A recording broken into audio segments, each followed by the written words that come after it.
जय श्री कृष्णा, जय श्री राधे। चतुर्थ अध्याय प्रारंभ। नारद जी बोले, हे पितामह, कार्तिक मास में दीपदान का माहात्म्य और दीपदान के संकल्प और व्रत पालन की विधि बताइए।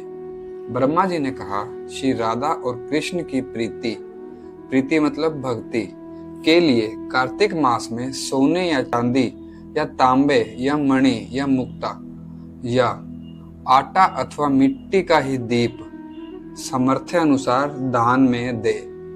जब तक कार्तिक के महीने में केशव भगवान कृष्ण के सम्मुख दीप प्रज्वलित नहीं किया जाता, तब तक ही मनुष्यों के शरीर में स्थित पाप गरजते हैं, दुख पहुंचते हैं। अर्थात कार्तिक में दीप दान करते ही सारे पाप नष्ट हो जाते हैं।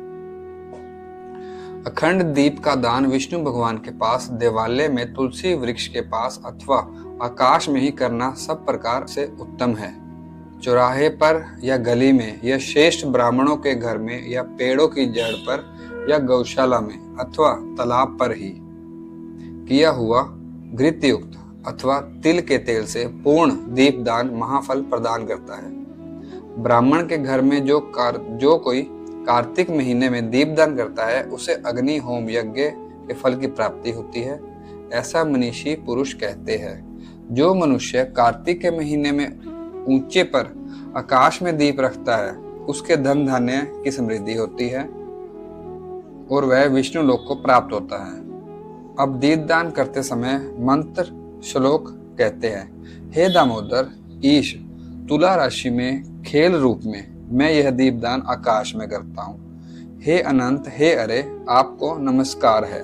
हे नारद, बुद्धिमान जन कार्तिक में मथुरा में प्रातः स्नान को उसी प्रकार विशेष कहते हैं जिस प्रकार माघ और वैशाख मास में प्रयाग में गंगा जी में। तुला, मकर और मेष राशियों में प्रातः स्नान, हविष्यान भोजन, ब्रह्मचर्य को महापातकों का नाशक कहते हैं। अन्य स्थानों में भी स्थित लोगों द्वारा पूजित भगवान हरि उस प्रकार पापों का नाश और मुक्ति प्रदान करते हैं जिस प्रकार सूर्य उदय होकर अंधकार को, व्रज पहाड़ों को छिन्न भिन्न कर देता है। जैसे गरुड़ सांपों को, वायु बादलों को, सिंह मृग आदि पशुओं को और तत्व ज्ञान दुखों को दूर कर देता है, वैसे ही मथुरा के दर्शन मात्र से क्षण भर में पाप नष्ट हो जाते हैं। श्रद्धा और भक्ति के साथ मथुरा के दर्शन करके ब्राह्मण का हत्यारा भी शुद्ध हो जाता है, ब्रह्म हत्या के पाप से छूट जाता है। फिर अन्य पाप करने वालों की तो बात ही क्या है। जो लोग स्नान, जागरण, दीपदान, कथा और तुलसी पालन, विष्णु भगवान के मंदिर का सामर्ज और कथा कीर्तन कार्तिक में नित्य प्रति करते हैं, वे मनुष्य साक्षात विष्णु मूर्ति ही है। पूर्व जन्म और इस जन्म के पापों से छुटकारा पाने के लिए भगवान विष्णु की संतुष्टि के हेतु अपनी शक्ति पर कदाचित व्रत करे। नारद ने पूछा, हे ब्राह्मण, यह बताइए कि मनुष्य पूर्व जन्म में किए हुए पापों को कैसे जाने, जिससे कि हम आपकी कृपा से इसको भली प्रकार समझ सके। ब्रह्मा जी बोले, कर्मों के विपाक से पूर्व जन्म के पापों को जाने। जैसे श्रेय का रोगी पूर्व जन्म में ब्रह्म हत्या करने वाला होगा और कोड़ी गुरु पत्नी का व्यामिनीचारी होगा, सोना चुराने वाले के नाखून खराब होते हैं एवं शराबी के दांत, इसी प्रकार पूर्व जन्म का किया हुआ पाप व्याधि के रूप में दुख देता है। इस पूर्व जन्म कृत पाप को कच्छ आदि व्रतों, तप और दान के द्वारा ही दूर कर सकते हैं। अदकृच व्रत केवल रात को एक समय खाने से अथवा बिना पकाया स्वाभाविक पका हुआ फल आदि का भोजन करने से और एक उपवास करने से पादकिच व्रत हो जाता है। पाजापत्य व्रत पादकच व्रत से तिगुना करने से प्रजापत्य व्रत होता है। ऋतिकच्छ व्रत हाथ में जितने आए उतने अन्न का भोजन 3 दिन केवल सायंकाल और 3 दिन केवल प्रातः काल करने से अतिकृच व्रत होता है। अथवा सायंकाल 22 ग्रास और प्रातः काल 26 ग्रास या फिर दोनों समय 24-24 ग्रास भोजन करने से या 3 दिन निरन रहने उपवास करने से भी अतिकृच व्रत होता है। अब अन्य प्रकार के ऋतिकृच व्रतों को भी मुझसे सुनो। 3 दिन एक एक ग्रास ही खाए, 3 दिन उपवास करे, इस प्रकार अतिकृच व्रत करे। सायंकाल 1 ग्रास और प्रातःकाल 1 ग्रास भोजन करे। फिर 2 दिन बिना मांगे जो मिल जाए वह खाए। फिर 2 दिन कुछ भी ना खाए, व्रत कहा जाता है।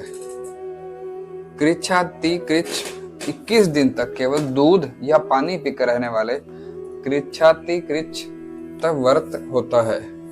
प्राकव्रत 12 दिन तक उपवास करने से प्राकव्रत कहा जाता है।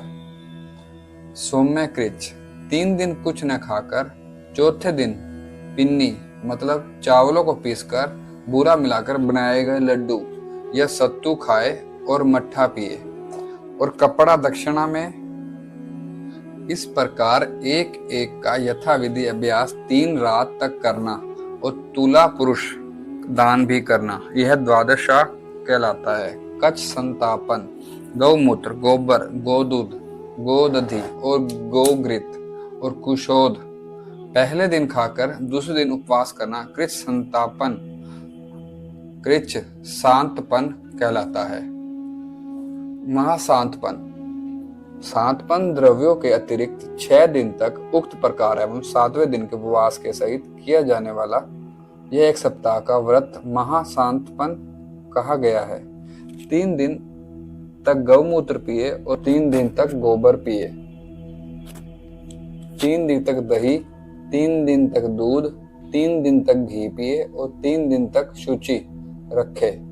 इस प्रकार का यह महाशांतपन व्रत सब पापों का नाशक है। अति शांतपन उपर्युक्त वस्तुएं ही यदि केवल 3 दिन तक ही प्रयुक्त की जाए तो यह चांडाल को भी पवित्र करने वाला अति शांतपन व्रत कहलाता है। उन कृच्छ व्रत गुलर, कमल, बेल के पत्ते या कुशा जिस जल में पड़े रहे वह जल प्रतिदिन पीने से उन कृच्छ व्रत होता है। पूर्ण कृच्छ 3 दिन तक उपवास करके शुद्ध हुआ व्यक्ति उपर्युक्त पत्तों का काढ़ा पिए तो यह पूर्ण कृच्छ कहा जाता है। तप्त कृच्छ तपाया हुआ दूध, घृत और जल एक एक दिन पिए और 1 रात उपवास रखे तो तप्त कृच्छ कहलाता है। जल, दूध, घी और तिल उष्ण करके यदि प्रतिदिन पिए और 1 बार स्नान करे तो भी तप्त कृच्छ होता है। अब परिमाण कहते हैं जल 2 छटाक, दूध 3 छटाक और घी 1 छटाक पिए। परिमाण कहा गया है। जल कृच्छ कार्तिक शुद्धि 14 को केवल वायु भक्षण करे और फिर भक्ति पूर्वक गरुड़ ध्वज की पूजा करे। उपवास करके रात को जल में स्थित रहे। यह जल कृच्छ करके शुद्ध हुआ मनुष्य विष्णुलोक को जाता है। पितामह कृच्छ व्रत कार्तिक शुद्धि सप्तमी से दशमी तक 4 दिन क्रमशः जल, दूध, दही और घी को खाए और 5वें दिन एकादशी को उपवास करे, भगवान हरि की पूजा करे। इस प्रकार यह पितामह कृच्छ व्रत करने से मनुष्य तीनों लोकों द्वारा पूजित भगवान विष्णु के परम पद को प्राप्त करता है। महेंद्र कृच्छ व्रत कार्तिक शुद्धि छठ से 3 रात दूध पिए, तत्पश्चात नवमी से 3 दिन उपवास करे अर्थात दूध भी न पिए। यह महेंद्र कृच्छ कहलाता है। इस व्रत करने से मनुष्य देवों को भी दुर्लभ उत्तम विष्णु लोक प्राप्त करता है। वैष्णव कृच्छ व्रत 3 दिन अन्न खाए और फिर 3 दिन उपवास करे। जब तक भीष्म पंचक आवे तब तक ऐसा करे। यह वैष्णव कृच्छ जानना चाहिए। भास्कर कृच्छ व्रत कार्तिक मास की प्रतिपदा से पंचमी तक दूध पिए, फिर 5 दिन दही का आहार करे, तदंतर एकादशी को उपवास करे, फिर द्वादशी को भगवान गरुड़ ध्वज विष्णु की पूजा करे। भास्कर कृच्छ नामक इस व्रत को करने से मनुष्य श्वेत द्वीप को प्राप्त होता है। चंद्रायण व्रत कृष्ण पक्ष की प्रतिपदा से प्रतिदिन 1-1 ग्रास भोजन कम करता जाए, अमावस्या को कुछ भी न खाए, शुक्ल पक्ष की प्रतिपदा से 1-1 ग्रास भोजन बढ़ाता जाए, पूर्णिमा को पूर्ण भजन होगा। यह विधि चंद्रायण व्रत की है। अब ग्रास का परिमाण कहते हैं। आधी छिटाक तोल कर जितना कि मुख में सुखपूर्वक जा सके ग्रास कहलाता है। यह ग्रास पुण्यकारी और शरीर को शुद्ध करने वाला होता है। मास के कृष्ण पक्ष के आदि में 14 ग्रास खाए। पक्ष में कभी 3-4 ग्रास खाकर पक्ष के अंत में अर्थात अमावस्या को समाप्त कर दे, अर्थात कुछ भी ना खाए। और इस प्रकार कैसे भी मास में 240 ग्रास खाए। यह दूसरी प्रकार का चंद्रायण व्रत है। यति चांद्रायण प्रतिदिन दोपहर के समय 8-8 ग्रास भोजन करे, यह यति चंद्रायण कहलाता है। सोमायन व्रत, गाय के चारों थनों का दूध 7 रात तक पिए, फिर 7 दिन तक 3 थनों का, फिर 7 दिन तक 2 थनों का, फिर 6 दिन तक 1 थन का दूध पिए और तत्पश्चात 3 दिन केवल वायु भक्षण करे। यह सब पापों का नाशक सोमायन व्रत है। सप्तर्षिक कृच्छ व्रत, कार्तिक के शुक्ल पक्ष में यवागु, दलिया और यावक, जौ का, शाक, दधि, दूध, घृत, जल और पंचगव्य का प्रयोग करे और विष्णु की पूजा में रत रहे। यह सप्तर्षिक कृच्छ व्रत कहलाता है। यह व्रत करने से मनुष्य विष्णु लोक को प्राप्त होता है और उसकी पुनरावृत्ति दुर्लभ होती है। कृच्छ ग्रास, कार्तिक मास के शुक्ल पक्ष में ढाक, बेल, कुशा और गुल्लर के पत्तों से निकाला हुआ दूध पिए। एकादशी को उपवास करे तथा द्वादशी को पारण करके श्री कृष्ण भगवान को निवेदन करे। यह उत्तम कृच्छ ग्रास व्रत कहलाता है। इस व्रत को करके भक्ति पूर्वक जनार्दन विष्णु की पूजा करके विष्णु लोक को प्राप्त होता है। लक्ष्मी व्रत, कार्तिक मास के शुक्ल पक्ष में सप्तमी से लेकर दशमी तक 4 दिन पानी, बेलपत्र, कमल ककड़ी खाए और फिर एकादशी को उपवास रखे। यह लक्ष्मी व्रत कहा गया है। इस व्रत को करने के पश्चात केवल भगवान की पूजा करने से मनुष्य वैष्णवी गति को प्राप्त होता है। शिशु चंद्रायण भली प्रकार समाहित चित्त रहकर प्रातः काल 4 ग्रास और सायंकाल भी 4 ग्रास ही भोजन करे। यह शिशु चंद्रायण व्रत कहा गया है। कार्तिक मास के शुक्ल पक्ष में विधि सहित 14 को ब्रह्मकूच व्रत करे और फिर गौरी का आराधन करे। ब्रह्मकूच विधि, गौमूत्र, गौमय, गौदूध, गोअधि, गोधृत और कुशा पड़ा हुआ पानी, यह ब्रह्मकूच। और आगे कहा गया है पंचगव्य दोनों पवित्र और शरीर को शुद्ध करने वाले हैं। पंचगव्य विधि, ताम्र वर्ण वाली मतलब लाल गाय का मूत्र, सफेद गाय का गोबर, सोने के रंग वाली पीली गाय का दूध, नीली गाय का दही और काली गाय का घृत, 5 चीजों की कपिला गौ की या कपिला गौ न मिलने पर सभी प्रकार की गायों की ये 5 चीजें मिलकर पंचगव्य बनती है। गौमूत्र आदि का परिमाण, गाय का मूत्र 8 मास से, गोबर 16 मास से, दूध 12 मास से, दही 10 मास से और गौमूत्र के बराबर अर्थात 8 मास से घृत तथा उसका आधा अर्थात 4 मास से कुश जल लेना चाहिए। किस मंत्र को पढ़कर कौन सी वस्तु ले ये आगे बताते हैं। गायत्री मंत्र पढ़कर गौमूत्र ले, गंध द्वारा मंत्र पढ़कर गोमय ले, पे पृथ्व्याम मंत्र पढ़कर दुग्ध ले, दधि कारण मंत्र पढ़कर दधि ले, तेजोवसी शुक्रमसी मंत्र पढ़कर घृत ले और देवस्य तव्या मंत्र पढ़कर कुशज ले। पंचगव्य अत्यंत पवित्र होता है। तोते के पंखों के समान हरे 7 पत्तों वाले पूरे, जिनकी नोक न टूटी हो, कुशा से उठाकर श्रुति के अनुकूल विधि पूर्वक पंचगव्य की आहुति अग्नि में डाले।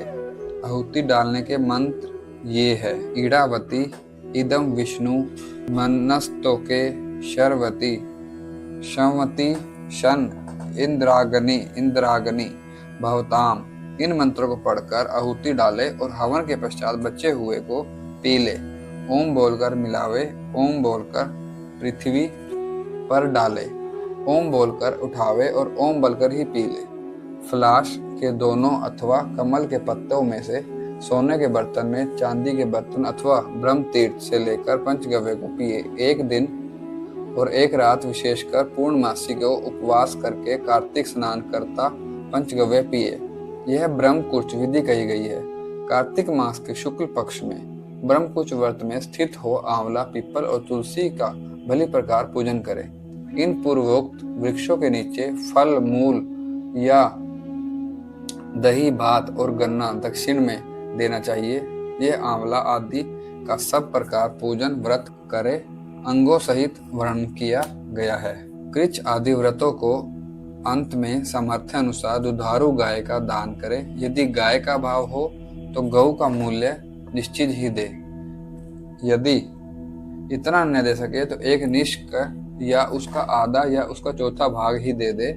यदि भावे सोने का भाव हो तो चांदी का सिक्का दे दे। 10 सहस्त्र बार गायत्री का जाप और उपवास करे। एक ब्राह्मण को गाय का दान दे। चारों में फल बराबर है। प्रजापत्य उपवास एक दिन रात के उपवास को कहते हैं। प्रजापत्य व्रत में 1 गाय दे, सांतपन व्रत में 2 तथा प्राक और ऋक्ष व्रत में 3-3 गौवा को देना कहा गया है।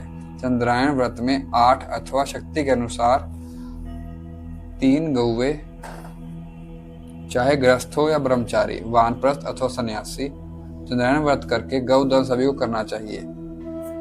कृच्छ व्रत करने से सुख मिलता है और विष्णु का परम पद प्राप्त होता है। जिस प्रकार समुद्र में सारी बड़ी नदियां समाई होती है, उसी प्रकार कार्तिक मास में सारे व्रत स्थित होते हैं। जिस प्रकार माता को प्राप्त करके आश्रय से सारे जीव होते हैं, उसी प्रकार सारे व्रत अथवा व्रती कार्तिक मास को प्राप्त करके जीते हैं। अतः नर हो या नारी, सभी को कार्तिक मास का व्रत धारण करना चाहिए। इति श्री पद्म पुराण अंतर्गत वारिण कार्तिक महात्म्य में दीपमाला कृच्छादि व्रत निरूपण नामक चतुर्थ अध्याय समाप्त। अगर आप और भी ऐसी वीडियो को देखना चाहते हैं तो प्लीज हमारे चैनल को सब्सक्राइब करें और वीडियो को शेयर भी करें और कमेंट में जय श्री कृष्णा, जय श्री राधे जरूर लिखें।